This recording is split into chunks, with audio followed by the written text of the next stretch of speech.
In 1958, in a small lab at Oxford University, a biological revolution was born. A young scientist called John Gurdon cloned an animal from a single cell for the first time in history.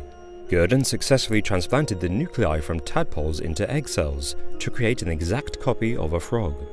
Dozens of animal species have been cloned since Gurdon's breakthrough, from mice and rabbits to dogs, monkeys, and most famously sheep, when Dolly became the first animal to be cloned from an adult cell in 1996. But for some, that's not enough. Ever since Gurdon's first successful cloning back in 1958, scientists have marveled at the possibility of cloning humans.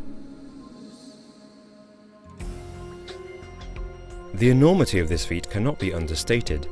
To clone people, biologists face the challenge of harvesting precious human eggs and sustaining a healthy egg cell nucleus with the correct protein so it can survive and grow.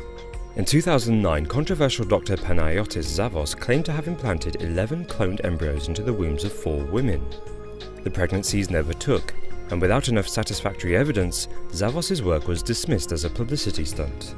That same year, embryologist Severino Antinori went one step further when he claimed to have cloned 3 children. Antinori too was shunned for unethical practices and making false claims.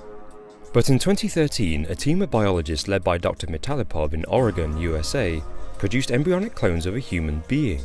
After decades of failed attempts, science had finally committed the ultimate taboo. Using a technique called somatic cell nuclear transfer, biologists took the nuclei from human skin cells and transplanted them into eggs that had been stripped of their genetic material. The embryos weren't allowed to fully develop, but Mitalipov's experiment proved something monumental. Human cloning is, indeed, biologically possible. But some believe it's already happened. In 1995, scientists James Roble and Jose Cibelli transplanted some of Cibelli's cells into a cow's ovum to harvest stem cells. When the fertilized egg began to divide, Dr. Roble and Cibelli allowed the egg to reach the 32-cell stage before destroying it, which means that Cibelli's cloned embryo was close to becoming a fetus. Left to grow, Cibelli would have created his own lab-grown twin. Unbelievably, Roble and Cibelli's story only made it into a handful of newspapers. Some, like author Russ Kick, believe that because human cloning is such a contentious subject, the scientific community don't want to reveal that it's already happened. Even Dolly the sheep was over 6 months old when the scientists announced the successful cloning of her. But playing God is not without its consequences. Medically speaking, therapeutic cloning can provide new cells for organs, but religious and secular groups alike have criticized the procedure for its abuse of animal life and the frightening implications that it could have on society. For example, parents in mourning could be given the chance to clone their dead child to make them live again.